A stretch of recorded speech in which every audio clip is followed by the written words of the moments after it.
नमस्कार दोस्तों, स्वागत है आपका न्यू स्टडी में।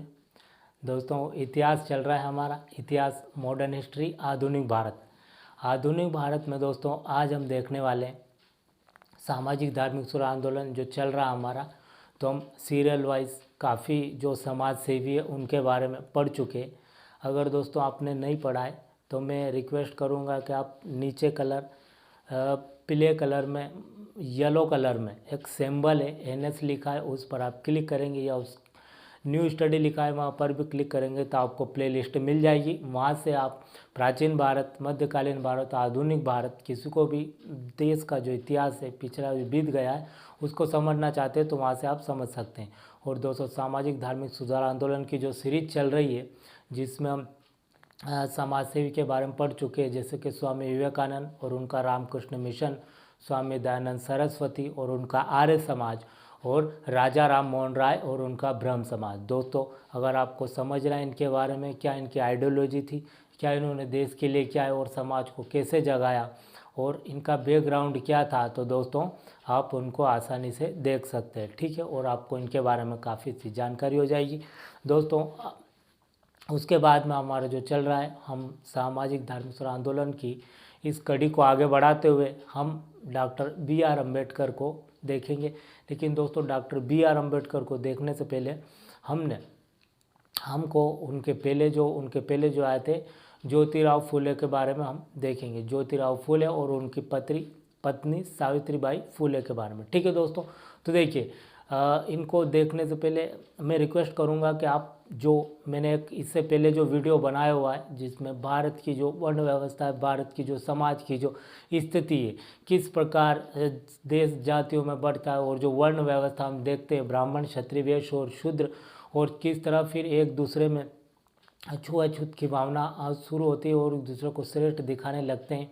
और फिर यहाँ से काफ़ी कुरीतियाँ, काफ़ी आडंबर इस समाज में आ जाता है। जो कि ये पद रहते हैं, ये पद जो है फिर बाद में काफ़ी खतरनाक रूप ले लेते हैं और समाज का एक अभिन्न अंग बन जाते हैं। महिलाओं की स्थिति काफ़ी दयनीय हो जाती है और शूद्रों की स्थिति काफ़ी दयनीय हो जाती है कि शूद्र, और उसके बाद में अति शूद्र भी होते हैं जिसको हम एससी और एसटी बोलते हैं। ठीक है दोस्तों, ब्राह्मण अगर देखें दोस्तों आज का जो ब्राह्मण है वही, उसके बाद में अगर देखें तो क्षत्रिय, वैश्य जो व्यापार वर्ग था, उसके बाद में शूद्र जो ओबीसी जो पिछड़ा वर्ग है उसको शूद्र बोला गया है, और अति शूद्र में एससी और एसटी अनुसूचित जाति, अनुसूचित जनजाति जो है जो जंगलों में रहते हैं, schedule caste, schedule tribe, schedule caste जो अनुसूचित जाति, शेड्यूल ट्राइब जो जंगलों में रहते हैं जिसको हम आदिवासी बोलते हैं। ठीक दोस्तों, वो तो इनको अति शूद्र बोला गया है। ठीक देखिए, तो इनको आप समझना चाहते हैं पूरी डिटेल से तो मैंने वीडियो बनाया हुआ है, भारत में जाति व्यवस्था किस प्रकार से बनी। ठीक है दोस्तों, वहाँ से आप बहुत ही डिटेल से आपको जानकारी मिल जाएगी। ठीक, तो दोस्तों आज हम पढ़ेंगे ज्योतिराव फुले के बारे में आपको बताऊंगा। तो दोस्तों जो वर्ण व्यवस्था थी, जो कि सनातन धर्म जिसको हम हिंदू धर्म बोलते हैं, वो क्या था कि ऐसा नहीं है कि सब मतलब कुरीतियाँ केवल एक ही धर्म होगी। देश के मतलब वर्ल्ड के जितने भी धर्म है, जिस देश में जो सा धर्म है वहाँ पर देखते हैं तो हर समय के साथ क्या है कि जब विचारों में मतभेद आता है और समय के साथ क्या है कि कुछ कुरीतियाँ जुड़ती चली जाती है, तो हर धर्म में ऐसा ही होता था दोस्तों। अगर देखें तो जो बौद्ध धर्म है, जहाँ पर गौतम बुद्ध ने शुरू किया था, तो शुरू में केवल एक ही था, लेकिन उनके जब महापरिनिर्वाण हुआ दोस्तों, मतलब उनकी मृत्यु हुई, क्योंकि बौद्ध धर्म में महापरिनिर्वाण बोला गया, तो जब वो होते हैं तो उसके बाद में दो वर्ग में बढ़ जाता है वो, एक तो हीनयान और महायान। अगर जैन धर्म अगर देखें तो महावीर स्वामी जो है, महावीर स्वामी के बाद वह दिगंबर और श्वेतांबर में बढ़ जाता है। ठीक, इस्लाम धर्म अगर देखें तो शिया और सुन्नी में बढ़ जाता है। दोस्तों काफ़ी सारे धर्म में समय के साथ क्या होता है, बढ़ते चले जाते हैं और सभी धर्मों के समय के साथ पाखंड कुरीतियाँ सब धर्म में आ जाती है। एक धर्म की बात नहीं है दोस्तों, सभी धर्म की। लेकिन दोस्तों अगर इंडिया में, अगर भारत में अगर देखें तो अधिकतर मेजोरिटी जो है वो हिंदू धर्म, सनातन धर्म की है। तो यहाँ और हम हमारे देश का इतिहास पढ़ रहे दोस्तों, तो हमारे देश के इतिहास में समाज को जगाने के लिए हमारे देश में, क्योंकि दोस्तों अधिकतर यहाँ पर सनातन हिंदू धर्म के लोग ज़्यादा रहते हैं। तो उस धर्म में जो कुरीति, जो पाखंड आया था, उसको किस प्रकार से दूर किया गया दोस्तों, तो उसका ही हमने एक क्या सकते सीरीज चलाई सामाजिक धार्मिक सुर आंदोलन की। तो डॉक्टर B.R. अम्बेडकर को देखने से पहले हम ज्योतिराव फुले को देखेंगे। तो देखिए, मैं उम्मीद करता हूँ आपको जो बैकग्राउंड है, मतलब जो पृष्ठभूमि आपको समझ में आई होगी। और अगर आप और डिटेल से समझना चाहते हैं तो आप उस वीडियो को ज़रूर देखिए, भारत में जातियाँ। ठीक, तो आज को मेरे द्वारा वीडियो जो बनाया गया पूरी डिटेल से बताया गया कब क्या हुआ था। वो पद बने थे दोस्तों जो जातियों में तब्दील हो जाती। तो डॉक्टर अम्बेडकर को यहाँ समझने से पहले हम उनके ज्योतिराव फुले के बारे में देखेंगे। तो देखिए दोस्तों, ज्योतिराव फुले को दोस्तों आज हम देखेंगे। ठीक, ज्योतिराव फुले के बारे में दोस्तों आपको याद रखना है कि इनका अगर देखें तो महाराष्ट्र जो है, महाराष्ट्र का सतारा पहले हुआ करता था, जो कि अब पूना में इनका जन्म होता है दोस्तों, जो कि पुणे हो चुका है। पहले पूना था, अब पुणे हो चुका है दोस्तों। इनका समय काल अगर देखें तो 1827 से 1890 तक यह रहते हैं। ठीक है, 1827 11 अप्रैल को इनका जन्म होता है। 1827 से 1890 63 वर्ष, ठीक, यह रहते हैं। अब दोस्तों इनके जो माता पिता, अगर पिता का नाम अगर देखें तो गोविंद राव था और माता का नाम चिमनाबाई था। ठीक दोस्तों, क्या था कि बचपन में ही 1 वर्ष, शायद 1 वर्ष से भी कम उम्र, 8 या 9 वर्ष महीने के रहे होंगे ये, और इनकी माता का देहांत हो जाता है। इनकी जो मौसी या बुआ रहती है उनका लालन पालन करती है। और जो तो क्या थे कि माली जाति से आते थे, तो क्या है इनका फूल का धंधा हुआ करता, बिजनेस, तो ये उसी में करते थे। लेकिन इनकी जब चेतना पढ़ते हैं ये धीरे धीरे, तो फिर क्या होता है, इनकी चेतना बढ़ती है और जो समाज में इतना सारा देखते हैं तो काफ़ी नाराज़ होते हैं और उनसे लड़ने का, जो वर्ण व्यवस्था से जो व्यवस्था है भारत में जो चल रही थी, इनसे लड़ने का वो प्रयास करते हैं। फिर 11 अप्रैल 1827 को पूना में इनका जन्म होता है। पिता का नाम गोविंद राव, ठीक, और माता का नाम चिमनाबाई। यहाँ तक आपको दोस्तों समझ में आ गया होगा। ये इनका बेसिक परिचय दोस्तों अगर अपन देखें तो यहाँ से इनका बेसिक परिचय आपको समझ में आ गया होगा। ठीक, उसके बाद में इनका हम संघर्ष देखेंगे। देखिए क्या होता है, 1840 में क्या होता है कि इनका विवाह होता है सावित्रीबाई फुले से। लेकिन दोस्तों उस समय स्थिति आपको पिछले वीडियो उम्मीद करता हूँ आपने देख लिया होगा, तो उसमें दिखाया गया कि महिलाओं को नहीं पढ़ सकती महिला, और जो शूद्र अति शूद्र वो भी नहीं पढ़ सकते। दोस्तों जब पढ़ेंगे नहीं तो चेतना होगी नहीं, बुद्धि उनकी विकसित होगी नहीं, तो फिर कैसे कार्य किया जाएगा, मतलब उनको जो बताया जाएगा वही मानना पड़ेगा। तो फिर क्या है कि वो यूँ मानते हैं, ज्योतिराव फुले जो रहते हैं, कि इस व्यवस्था से, मतलब इन सबको जागृत करने के लिए इनकी शिक्षा काफ़ी अनिवार्य है। दोस्तों शिक्षा पर जोर देते हैं। और सबसे बड़ा जो वर्ण व्यवस्था है, ब्राह्मण क्षत्रिय वैश्य और शूद्र, वो बोलते हैं कि सबसे बड़ी जो है भारत में जातियों का बंटवारा और इतना सारा जो हो रहा है उसके पीछे वर्ण व्यवस्था है। तो वर्ण व्यवस्था पर ही सबसे बड़ी चोट करते हैं और बोलते हैं कि सबसे बड़ी वजह यह वर्ण व्यवस्था है। तो वर्ण व्यवस्था के खिलाफ ही लड़ते हैं। ठीक है दोस्तों, अपना सारा जीवन। लेकिन दोस्तों जो अदर जो सामाजिक सोसाइटियाँ बनी हुई थी दोस्तों, जो समाज के उद्धार के लिए, कर्मकांड को मिटाने के लिए दोस्तों वर्ण व्यवस्था का खुलकर विरोध नहीं करते हैं। लेकिन दोस्तों ज्योतिराव फुले खुलकर विरोध करते हैं, बोलते हैं कि जो भारत में जितना कुछ हो रहा है, कि मतलब कुछ वर्ग को समान अधिकार है और कुछ को कुछ भी नहीं है। और दोस्तों कुछ महिलाओं के साथ अन्याय हो रहा है और शूद्र अतिशूद्रों के साथ भी काफ़ी अन्याय हो रहा है। इसके पीछे वर्ण व्यवस्था ही है। तो इसको हमको जड़ से ख़त्म करना होगा। इसके लिए दोस्तों वो लग जाते। और महिलाओं की दोस्तों स्थिति काफ़ी हम जो कि देखते हैं तो काफ़ी ग्रंथ लिखे गए, महिलाओं को एक वस्तु के समान से ज़्यादा कुछ नहीं माना गया। वो मतलब कि क्या होगा, वो जब बड़ी होगी तो उसके पिता के सारे आदेश के अनुसार ही उसको चलना होगा। फिर जब उसका विवाह हो जाएगा पति के आदेश के अनुसार चलना होगा। फिर जब उसके पुत्र बड़े हो जाएंगे तो पुत्र के आदेश के अनुसार ही उसको चलना होगा। जब पति मर गया तो सती होना है। और फिर ऐसी सारी और डाकन प्रथा जो कि हम गाँव में दोस्तों देखते हैं। तो दोस्तों ये सारी कुप्रथाएं दोस्तों मौजूद थी। तो उनको ये लगता था कि क्यों ना महिलाओं को ही शिक्षित किया जाए। जब महिलाएं खुद शिक्षित होगी तो वो सही गलत का फैसला खुद कर पाएगी, और क्या होगा यहाँ से, और महिलाओं को जागृत करना ही सबसे बड़ा कार्य होगा समाज को।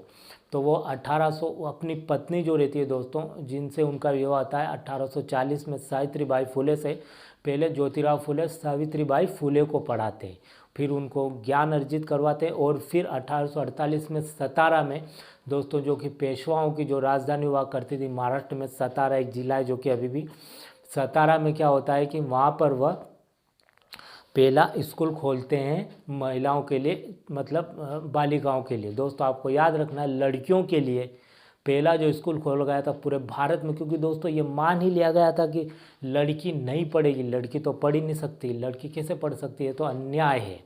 तो दोस्तों क्या होता है कि फिर पहला स्कूल लड़कियों के लिए सतारा में खुलता है 1848 में। सावित्रीबाई फुले उनकी पहली टीचर रहती है। दोस्तों आपको याद रखना है, खासकर लड़कियों को तो याद रखना ही है, ठीक दोस्तों। और उसके बाद में अगर हम देखें तो उसके बाद में काफ़ी और स्कूल खुलते हैं। अब दोस्तों क्या था कि ये धर्म के विरुद्ध कार्य होता, क्योंकि दोस्तों बताया गया है कि तो धर्म लिखा है, लेकिन दोस्तों धर्म में कहीं लिखा नहीं है ये। कौन सा धर्म ये कहता है कि अन्याय करो या उसका मतलब महिलाओं को दबा कर रखो, उनको कुछ अधिकार मत दो। दोस्तों ये तो परंपरा बन जाती है समय के साथ, ठीक है दोस्तों। अगर वेद में भी देखें तो ऐसा कुछ लिखा नहीं है कि वहाँ पर सबको समान नहीं रखना है, भेदभाव करना है, दोस्तों ऐसा नहीं लिखा है वहाँ पर। ये दोस्तों कुछ व्यक्ति रहते हैं जो लालची व्यक्ति रहते हैं और बोलते हैं कि तुम ये ऐसा करो क्योंकि ऐसा धर्म में लिखा है, दो कि वो खुद दोस्तों अपनी तरफ से बोलते थे कि ऐसा धर्म में लिखा है, ऐसा करो, ऐसा लिखा नहीं है दोस्तों। कौन सा भी धर्म भेदभाव नहीं सिखाता दोस्तों, ये बात हम सबको पता होती है, लेकिन फिर भी हम उसके हिसाब से नहीं चल पाते। अब दोस्तों यहाँ पर क्या होता है कि फिर वो और स्कूल खोलते हैं और यहाँ पर उनको पढ़ाते हैं। अब दोस्तों धर्म के विरुद्ध कार्य होता है, तो जो गाँव से निकलकर जो सावित्रीबाई फुले जो जा रहे थे, तो क्या होता है कि उन पर गालियाँ उनको देते हैं, गोबर मारते हैं उनको और पत्थर भी मारते हैं, जो कि दोस्तों वो लड़कियों को पढ़ा रहे थे। और ये तो अधर्म हुआ ना दोस्तों, लड़कियाँ स्कूल जा रही है, मतलब घर की दहलीज पार कर रही है, क्योंकि उस समय दोस्तों लड़कियों की जो दुनिया हुआ करती थी वो एक घर ही हुआ करती थी, घर के अंदर ही उसको रहना है, बाहर मतलब थोड़ा बहुत कार्य करना है, और उसका विवाह होगा तो फिर दूसरा घर ही उसका सारा संसार होगा, मतलब वो अपनी मर्जी से कुछ नहीं कर सकती, एक घर से दूसरे घर ही जाना है। और वहाँ का जो घर का जो कार्य जिसको हम बोलते हैं कि लड़की, जैसे बोलते हैं ना कि औरत का जो कार्य सिर्फ क्या है, चूल्हा चौका ही है दोस्तों, वही वाली बात है वहाँ पर कि यही कार्य करना है, दूसरा कुछ नहीं कार्य करना है। लेकिन दोस्तों इसके विरुद्ध कार्य हो रहा, महिलाएं पढ़ेगी तो उनको अधिकार का ज्ञान होगा, जब अधिकार का ज्ञान होगा तो वो भी कार्य करेगी, नौकरी करेगी। तो ये दोस्तों समाज को उस समय मंजूर नहीं था। अब दोस्तों आज अगर देखें तो हर व्यक्ति आसानी से बोल सकता है कि नहीं, लड़कियां भी क्या है समान रूप से कार्य कर सकती, लेकिन दोस्तों उस समय ऐसा नहीं था, क्योंकि दोस्तों चेतना धीरे धीरे आती है, एकदम नहीं आती है। तो दोस्तों क्या होता है कि फिर उनको ये सब सहना पड़ता है। 2 साड़ियाँ लेकर जाते थे कौन, सावित्रीबाई फुले, और वह जब गांव से निकलते थे पूरी गंदी हो जाती थी, फिर वो बदलते थे, फिर पढ़ाते दोस्तों। ऐसा कार्य सावित्रीबाई फुले का दोस्तों, लेकिन ना तो ज्योतिराव फुले ना सावित्रीबाई फुले किसी का भी हमारी सिलेबस में बुक में नहीं है दोस्तों, ठीक। और नई शिक्षक दिवस के दिन, मतलब कि मैं यूँ नहीं कह रहा कि जो हमारे शिक्षक दिवस है जिसको हम अगर देखें जो 5 सितंबर को मनाते शिक्षक राधा कृष्ण जयंती के रूप में, वो तो है दोस्तों, उन्होंने भी किया है दोस्तों शिक्षा के लिए, लेकिन ज्योतिराव फुले और सावित्रीबाई फुले का भी कहीं जिक्र नहीं मिलता है, जो कि दोस्तों महिलाओं के लिए पहले शिक्षक रहे। अब दोस्तों उसके बाद में विधवाओं के लिए दोस्तों क्या होता है, विधवाओं की स्थिति काफ़ी, जो कि दोस्तों एक्ट बन चुका था, लेकिन क्या होता है कि उनको घर से निकाल दिया जाता था और वो रहेगा, तो वे विधवाओं के लिए आश्रम भी खोलते हैं कौन दोस्तों, ज्योतिराव फुले और सावित्रीबाई फुले।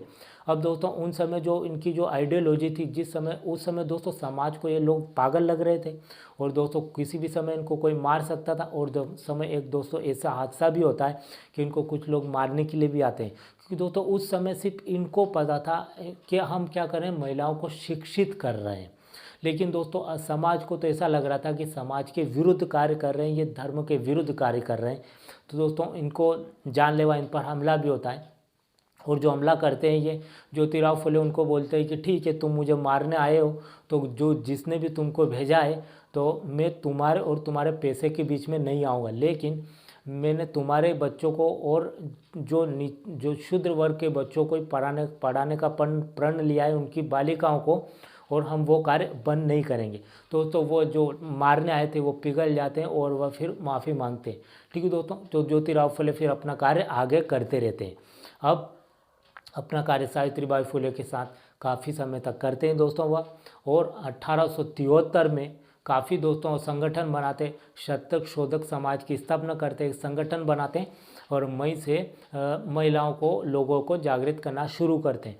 और दोस्तों उनकी पुस्तक भी है गुलामगिरी पुस्तक, देखेंगे आप, पढ़ेंगे दोस्तों, मार्केट में मिल जाएगी दोस्तों, कहीं भी दुकान पर अवेलेबल है गुलामगिरी। तो गुलामगिरी में आपको वर्ण व्यवस्था के बारे में और डिटेल से आपको जानकारी मिल जाएगी।